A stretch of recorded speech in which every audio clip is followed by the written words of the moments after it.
Businesses are investing increasing amounts of their money and resources into public and private clouds. At the last research numbers, we see Gartner talking about cloud spend going up to almost 600 billion in 2023. And Forrester say cloud spend will top 1 trillion in 2026. Now GenAI is arriving. Businesses will need to accelerate their multi-cloud spending faster than ever. All this comes at a cost, and that cost is not insignificant. But what does that mean for businesses? Well, let's find out today. Today, I am joined by a fabulous cloud expert who will unveil the mystery of cloud computing. Axel is a leading technology expert in the car manufacturing field, and today we're going to dive into the worlds of cloud strategy, cloud cost management, enterprise agility, generative AI, and more. And for those who are listening today, you will walk away with practical actions that you can put into place that can save you millions of pounds on your IT, AI, and cloud environments. For those people who don't know you, would you mind doing an introduction, sir? Yeah, again, thank you. So I'm Axel Rogaischus. Last name is a little bit complicated. However, it's individual specific. And if you heard this once, I think you will not forget it. I'm working at IBM since more than 25 years, and I would call myself really an expert in the automotive industry, in the tech space. Yeah, so I made a lot of consultancy projects in the automotive industry with most of the major global OEMs, with Volkswagen, BMW, General Motors, and Mercedes-Benz. So a lot of experience within the last years here. And I think cloud is really moving ahead here, and it's within the discussion of all major CIOs. It's on the top of the agenda. Fantastic. Axel, might you give us a little bit of an overview then of what's actually happening in the world of cloud computing today? Yeah, Kieran. So what I do see in the market here, yeah, and public clouds and public cloud first strategies are one of the most strategic decisions CIOs are currently pursuing. Yeah, on the other side, well, they are struggling with different challenges having this strategy deployed. Of course, there are a lot of advantages of public cloud, yeah, and just to mention 4 of them, it's faster time to market, for example. It's just simple to get kickoff and get instances deployed, yeah, get new services on board, scalability and flexibility, yeah, and you mentioned GenAI and AI, which is really on the board level discussion right now. If we look on the workload coming with GenAI into the enterprises, you have to be flexible and you have to be scaled to be ready to deploy all the LLMs which you're going to pursue with the GenAI strategy. And then, of course, you do have advantages of better collaboration with all the partners. If I look at the automotive OEMs, with the suppliers, with the dealer sites, with the wholesale organization. So it's quite easy to just deploy new apps and to make them ready to use even for your end clients. Yeah? And last but not least, if you look at cloud, you will get all the tech adoption from the hyperscaler, which are available. Yeah? It's easy to deploy. It's accelerating your innovation with the new tech.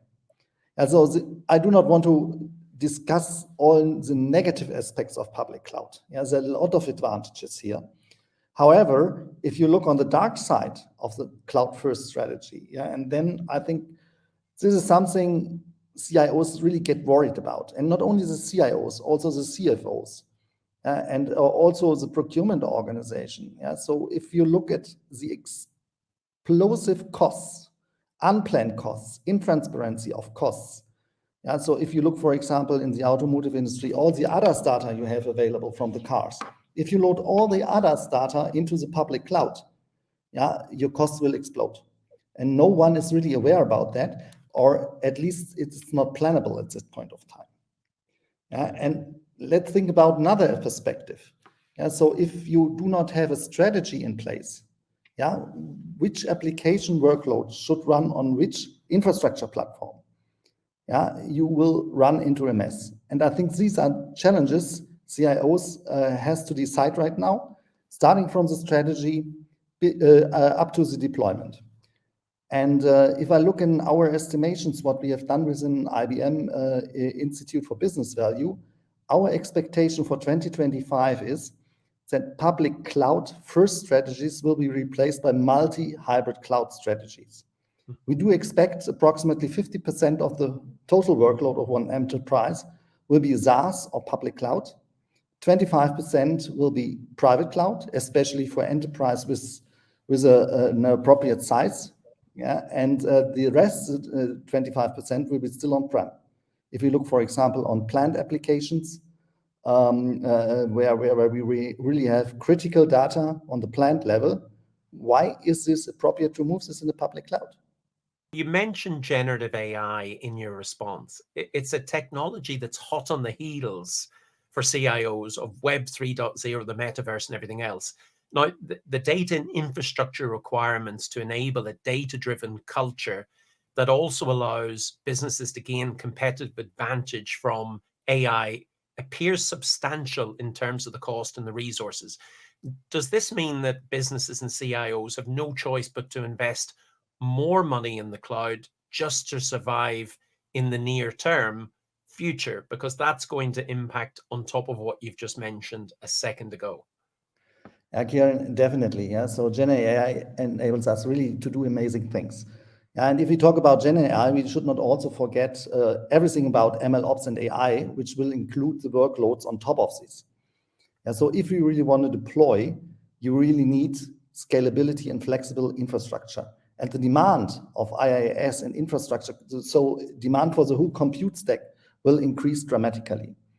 And just to quote one Cisco survey, yeah, that found out that just 70% of the firms are AI infrastructure ready right now, and 95% of the respondents recognize that AI will increase infrastructure workloads. Yeah, so this same experience what we are doing with our client conversations.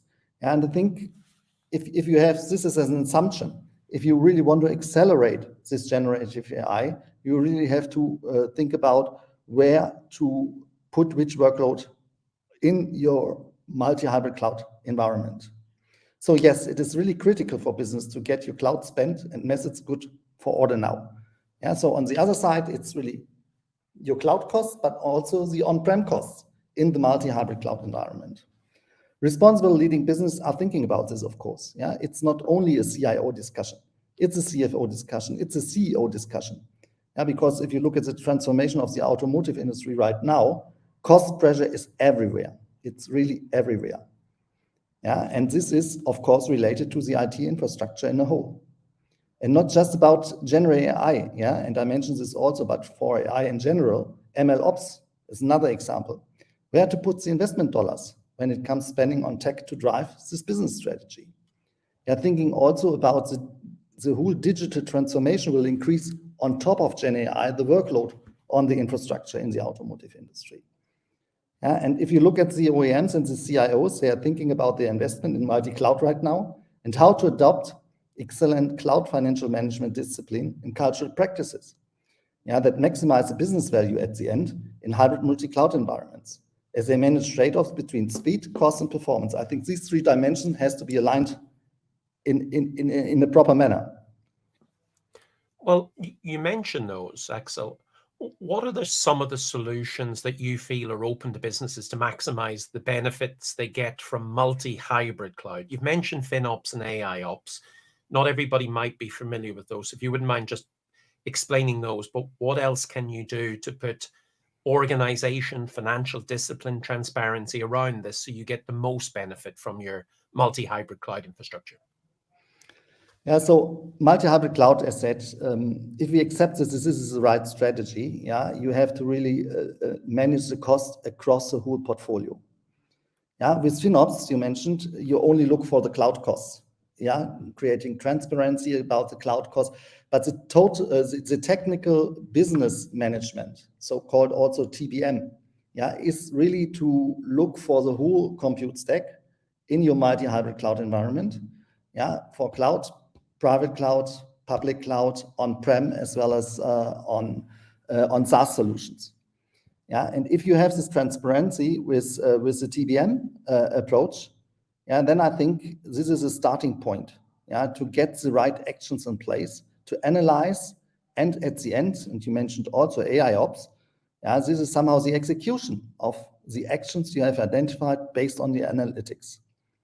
And if you have on top of, if we talk about FinOps and TBM, I think it is most important also to get the right data to get this transparency of the costs. You have to have the linkage to your financial management systems to get the right figures, to derive the best recommendations and action out of that.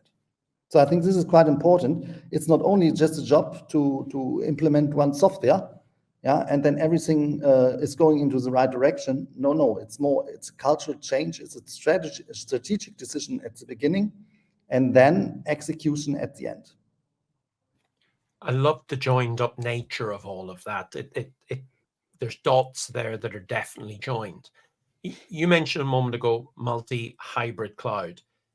Businesses need to adopt an holistic multi-hybrid cloud strategy as a starting point by the signs of things. They need also, from what you're mentioning, Axel, to bring financial accountability to make informed data-driven decisions. And they need to manage, I'm assuming, trade-offs between speed, cost, performance, and so on. So what options have they got to make that happen?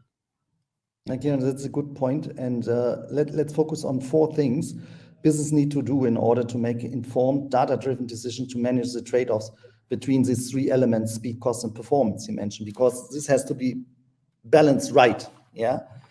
And if they get these steps right, then they can optimize their cost, environment, and invest decisions.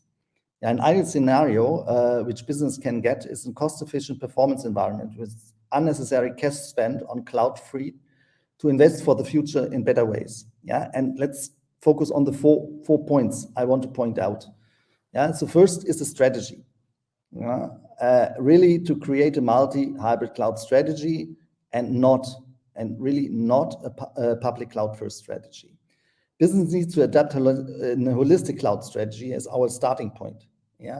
They need to bring financial accountability to the cloud, to the private cloud, to the public cloud, to the SaaS solution, but also for the on-prem solutions, and make informed data-driven decisions. If you do not have the data points and the transparency of the data points, you could not derive any decisions out of that. Then you have to define within the strategy which workload should run on which application, on which infrastructure. I think this is important.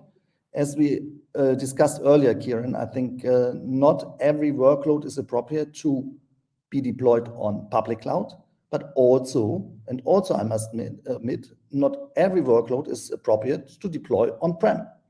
And so you really have to look for the advantages where to deploy which workload. This is a strategy at the end. Step 2, transparency of the multi-hybrid cloud costs. Create transparency, cost and performance, not only for public cloud as said, but also for the holistic infrastructure, for the whole compute stack. Let's deploy technology business management, as I mentioned earlier, the TBM, to analyze, monitor the total IT spend, top down, including data from FinOps for the cloud costs, to tie to the business objective and to deliver comprehensive and accurate chargeback. And even if chargeback is not as flexible for on-prem environments than in the cloud environments, you have to find a process, a culture to really do the chargeback, otherwise you will fail at the end. But please do not stop at the cloud costs. It's even easier, but the on-prem infrastructure bears a lot of optimization potential as well. So the third step is really the cost and performance management. Protect performance of the application, optimize and spend, and simplify the operations. Let's be clear, IT, as discussed, Kieran, is under pressure. The whole industry is under pressure with regards to cost reductions. The old break and fix model simply does not work in these modern IT environments, not when it comes to the meeting greater customer demands with fewer skilled people. This is a cultural aspect, but also a social aspect, in a highly digitized world. So you do have less people with less skills because the skill requirements are increasing similar like the workloads on the infrastructure, So just having the transparency of this cost is a halfway pass and no savings yet. So if you have created the transparency, you have to analyze the data of your applications. Yeah, and then you have to adjust the demand, the capacity demand from the applications towards the offering as the infrastructure capacity. Yeah, and this has to be right-sized. And the experience what we have made, especially in this case, is that a lot of potential is within the right sizing. Recently, we conducted a proof of value with one major German client in the financial industry, by the way, for their on-prem compute stack, yeah, for right sizing. Yeah, and we really get some compelling results. So just to give you some figures here, so more than 84 terabytes of virtual memory were identified as saving potential, yeah, just for right sizing. 9.2% of the hosted density potential were identified. And last but not least, more than 21% storage density potentials, yeah, just for the x86 on-prem environment. And this was just one example with not the whole workload for on-prem. Yeah, it was just one area of the application suite. And if you expand this now to the cloud environment, to the SaaS environment, I think there are much more potentials which could be identified at this point. Well, coming now to step 4, yeah, we have the strategy. Just to remember, we have created the transparency. We have done the analysis across the right sizing of demand and offering. Yeah, and last but not least, it's a huge effort now to put all these actions in place manually. So what's the answer to do that? It's automation.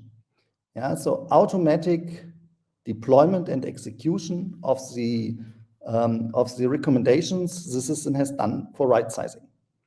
And if you talk about automation, there might be, and coming back to your cultural point, there might be some resistance in the organizations. Yeah, so therefore we are talking next to automation also for assisted execution of the recommendation. I think this is important, and according to the culture which you do have within your enterprise, yeah, we could talk about more automation or less automation in more assisted manner. Those savings are material. And it's interesting you said that was just the on-premise, because I think sometimes people look at consultants coming in to help them and they think it's going to be an expense, whereas actually great advice saves you money at the end of the day, improves your efficiency and frees up that cash to allow you to put investment dollars into other areas that actually drive more business benefit. So really great stats.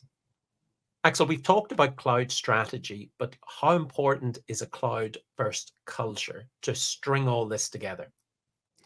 Kieran, let's join the dots. Yeah, as I said earlier, yeah, it's really to balance the triangle between process, culture, and technology. Yeah, and if you talk about the culture, of course, we do need not only the CIO, we do need the CEOs, the CFOs, and also procurement and many different lines of business involved. Because as said, yeah, this is not only a cost savings initiative for the infrastructure, this is also right balancing for the applications. And if we talk about the applications, lines of business are directly involved. We need them to align and agree on what really drives the business value and where to invest into the multi-hybrid cloud to make this really happen. Yeah, so right sizing. Just have right sizing in your mind here. We need the active support, of course, with not the support of the CFO or even the CEO. The CIO will not drive this decision forward, as application might be on risk. Yeah, so therefore we really need an alignment not only between people, culture, tech, and processes, but also between all of these relevant organizations. Just to give you an example, absolute cloudability to understand who is consuming cloud resources. So in our experience with the German financial industry, I made the example for the on-prem environment, but also with absolute cloudability, we could create this transparency across all the cloud applications. Yeah, and this is a traditional task of the finance department, because you need the financial figures. If you do not know what are the contracts, for example, within procurement with the hyperscaler, you're not able to really derive the right costs and to charge back the right costs and to right size the application towards the costs. what advice or insights would you share with organizations considering the adoption of multi-hybrid cloud solutions? Well, Kieran, I think let's summarize three major points. Yeah, so first of all, I think everyone or most of the enterprises have made now the experience that cloud first is not leading into that right direction. They really have to rethink the strategy. They have to be honest to themselves, yeah, to really correct their view and to go more or less into the direction of multi-hybrid cloud. I think this is also something cultural change of former decision many people have made. Yeah, secondly, I think don't be shy. Yeah, and I really made the experience that a lot of people addressing these 4 points said, well, we have so much workload to do. We are fully engaged with all the operational work. Yeah, but let's stop it. Let's face it. Yeah, if you are not looking for strategic investments of people and time and resources to the appropriate things to get the transparency and the optimization done, you will never get benefits out of it. Yeah, so really you have to focus on this, you have to free up your time, and you have to work on it. And by the way, it's not a rocket science. Yeah, we are doing POCs or POVs, how we call it, proof of values, within 4 weeks. Yeah, with less than 2 days effort from the client side. Yeah, just to get the transparency which you needed here. Yeah, and thirdly, also this comes together with the GenAI discussion which we had. Yeah, and the automation discussion which we had. Yeah, so don't stop to automate your business in the operations. Yeah, to free up people's time and to bring the people's time to the right areas where you really could get the benefits out of it. Yeah, automate. Yeah, automate the recommendations. Trust the systems, not blindly. That's not the way. Yeah, you have of course to understand why the recommendation out the systems are coming from this angle or from this perspective. However, if you just learn with the system in an assistant manner, I think you can trust it. Yeah, and the results, you will really be astonished which benefits will come out of it. Axel, the one thing I've learned in my life over 30 years in business technology is that you can't ignore a problem forever because it keeps coming back and back and back.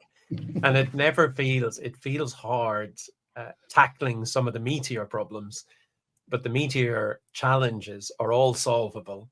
And from some of the figures you've described today during this interview, they sound like a significant amount of dollars can be saved and reinvested somewhere else without, it has to be said, huge commitments of time. It just involves a little bit of effort over a number of weeks, over a number of days. And I think businesses could really see material savings. And as you said as well, it's, technology and people and culture. But once you join those things together and you have a new rhythm formed within your company, everybody, I feel as well, will move to multi-hybrid cloud. And again, as you mentioned as well, there's times when you do want to be on-premise, there's times you do want to be in cloud, but it'll definitely be a part of people's strategy. And the sooner that all of our colleagues within inside of our business can get aligned on that, the sooner we can move to that new world, because it isn't disappearing. And with GenAI coming, as we mentioned as well today, if anything, there's going to be more money spent. It's probably better to get things right now with a little bit of support than kick the can down the road and hope it sorts itself out at a later date. It never does.